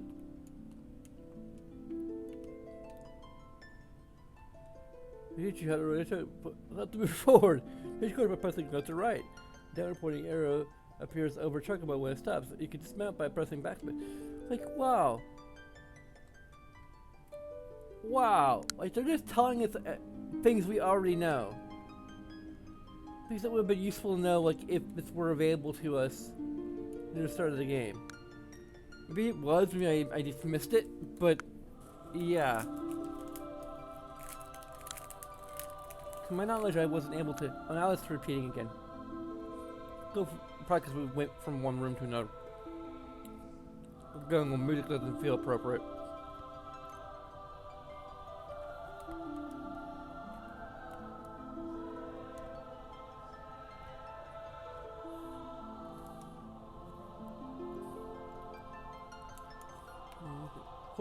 What? Go to hell! Sometimes I push it to.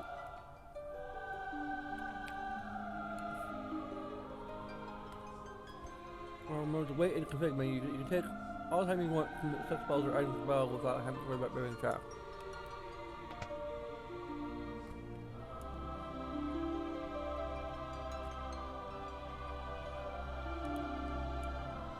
Okay. What's another monster in the box? This is all like basic stuff. This is actually kind of useful. To protect, defense is increased. Equals shell, magic defense is increased. These are actually positives, these are buffs. Equals haste, speed is increased. Equals slow speed is decreased. Equals the stop time is frozen. Okay, these are particular sorts of effects. And more severe when enemies have you surrounded, especially if your back is to the one attacking. That's interesting. So the characters in back rows have, so is the attack power of those characters. Okay. This is kind of useful. To change rows, well, this would be useful before we went to that one guy that we need to defend.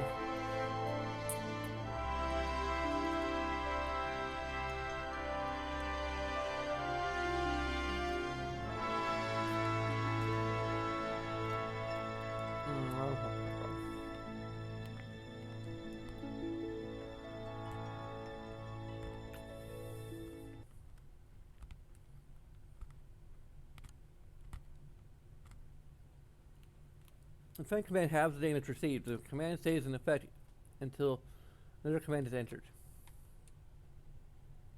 And the target for a spell. Press the right shift or left shift to toggle between targeted one or all of the targets. I have no idea what button this corresponds to. A like left bumper or right button bumper maybe?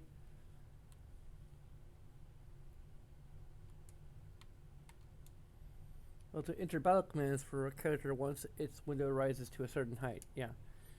If more than one character in your party is ready to act, you can enter commands in any order you like.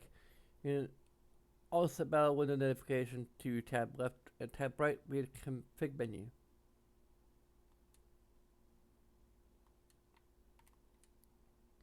Please most battles by pressing the right shift button. Okay. It just takes a while to repeat. That's really more useful after you gain more experience out in the world. A lot of things you'll hear and hear might not make much sense until you've gotten your feet wet.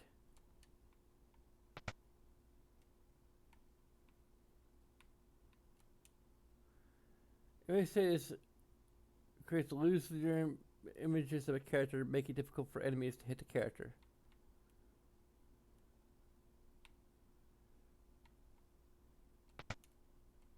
Pain potion. Can bring out the strength you never know you had. Clearly, what enemies may occasionally perform powerful hidden techniques when you select attack.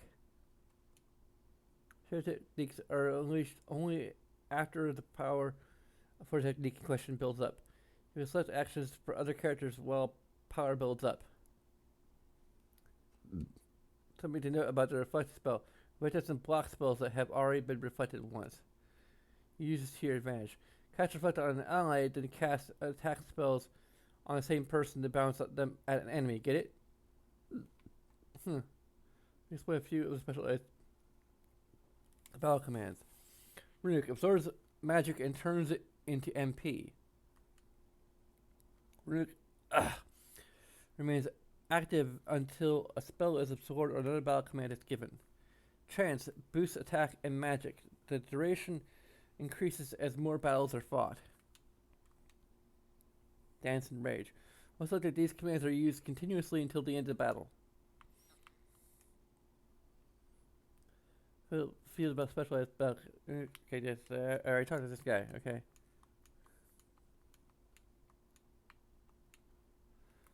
Re-raise automatically revives a character if KO'd. Regen gradually restores a character's HP. Reflect spell remains active for only a short time. Will not reflect. Reflect lore magic. Okay. Fire, ice, and lightning are the free principal elements. They're represented by the spells fire, blizzard, and thunder, respectively. Okay, I already did this one.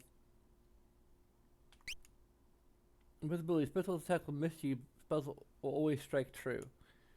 You'll revert to normal if hit by magic. It prevents you from using special skills and magic. Zombies. Zombies attack friends and foes alike. It's basically confused. Only holy water can reverse the status. If your skin is ashen, your H points to 0 and you're still moving, there's a good chance you're a zombie. Okay. All we wanna do is eat your brains. Keep confusion. The status elements are cancelled when the character is attacked. Because zombies a little different. Other creatures such as ghosts are damaged by curative spells and items. Yeah, I just didn't realize it at the Y button trick yet, so. Okay. I think I might need to talk to this last walking around guy. Your turns can bring out. Okay, yeah, I already talked to this guy.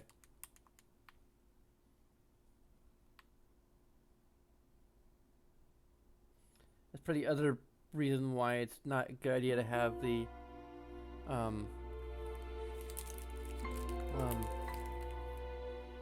orchestra version, because apparently this isn't looped properly.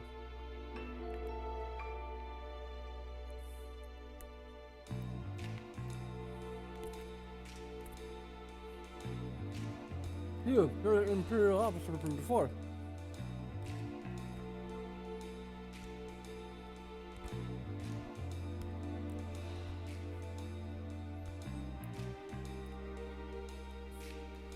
Sorry for punching is making such noise. Please, I can explain.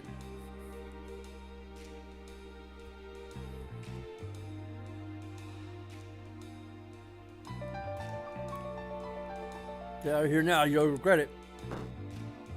Wow. Let's not get hasty here. I'm King Edgar Figaro. Liar! Wow. My goodness. That, my friend, is why I can't stand men. It's like they don't have his habit years. Sorry, it's not my fault.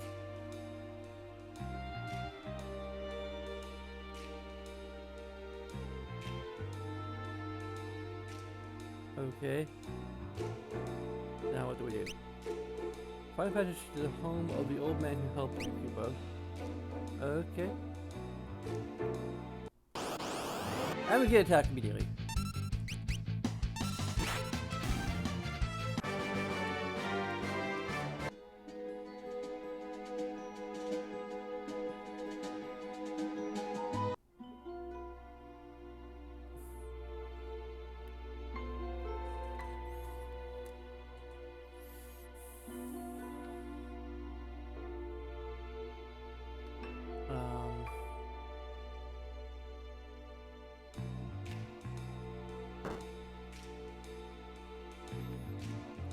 Okay.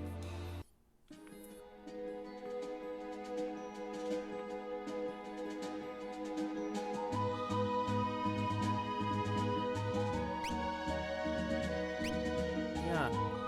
Well, even with the freaking extra feature thing, I just need to separate from a little bit from acute rockeritis.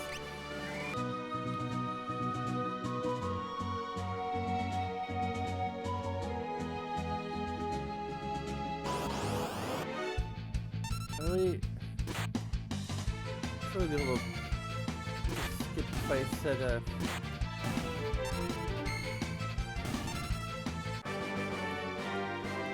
maybe they're incredibly low level, like Earthbound. I don't know what the hell.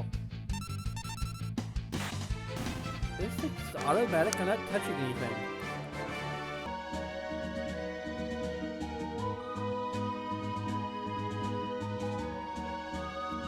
This is taking me to like where Figaro was. I really wish I could not just like look at the map, but like look at like what is like literally on the map. Like what are these dots? I need to know what the dots are. Like I need to have a way of looking at like what is what on the map. I really wish I could have like a process of elimination here. Like, I'm not doing anything. Is battle set to auto or what? Are my buttons sticking or something? Is my A button stuck? Stut? Did I say stut? I can't use words anymore. I don't know, I'm not in the mood to have to like look at the freaking walkthrough to figure out what to do. Right now. I'll look it up like in between or something, I don't know. We're doing the fifth part. As I said before, I can't remember when Comic-Con is. It's kind of like when I want to get distracted up so I can do Witcher while they're doing like the coverage on the, but yeah, I just keep on playing Final Fantasy VI. But I don't know. I'm enjoying it well enough, but at the same time, I'm not getting a lot of views.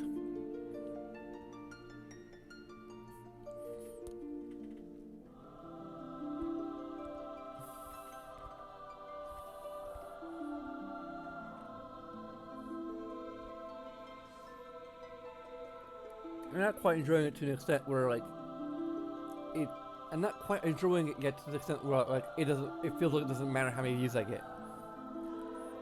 Cause again, like Portia, like I want to keep playing it. Persona 4, same difference. I enjoy it enough as it is. I'm a big enough fan of it that I want to keep playing. Like that motivates me to keep playing. I don't know how little or few views I'm getting. This game is not giving me that feeling yet. So